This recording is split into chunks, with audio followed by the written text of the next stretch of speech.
The good job to which President Bill Clinton appointed me 22 years ago attracts honors by the score, but no prize could mean more to me than the Four Freedoms Award presented by the Franklin and Eleanor Roosevelt Institute. I was not yet 8 when President Roosevelt, commencing an unprecedented third term, announced the Four Freedoms and declared them essential to the well-being of women and men everywhere. 2 years later, Norman Rockwell's posters featured in war bond campaigns carried the president's message to the minds, hearts, and homes of people, young, old, and in between, across the nation. Even today, I recall those images vividly. The first two freedoms on the president's list, freedom of expression and freedom to worship, were familiar from their statement in the First Amendment to our Constitution.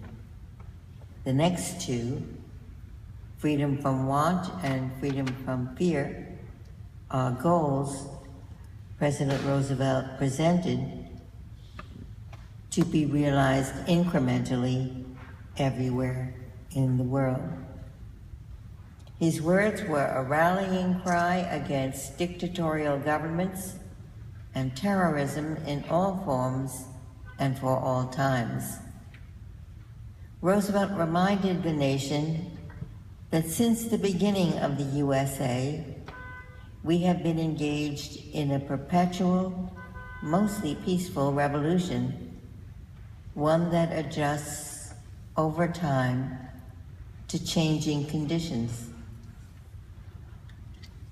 When the president died in 1945, Eleanor Roosevelt urged incorporation of the Four Freedoms into international bills of rights.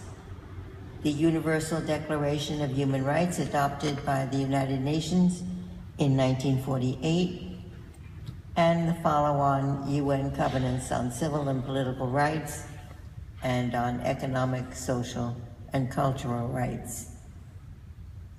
Freedom from want became the driving force for the post-war Marshall Plan and for programs of economic assistance to developing countries.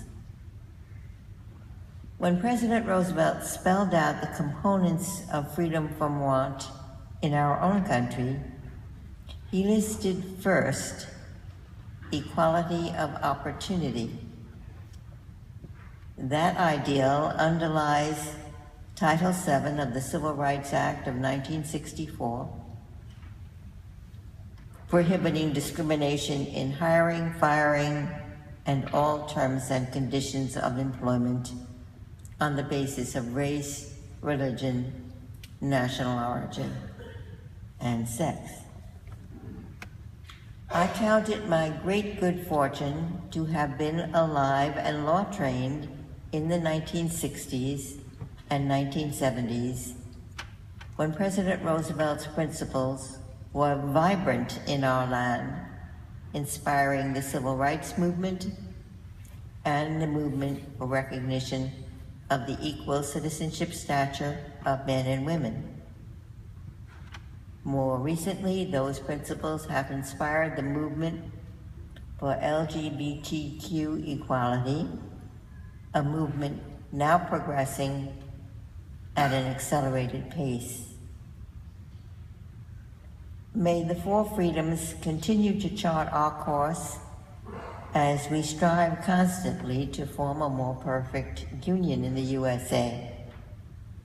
May they prompt us to join hands with other nations endeavoring to defeat those who would make terror, not human rights, the universal order.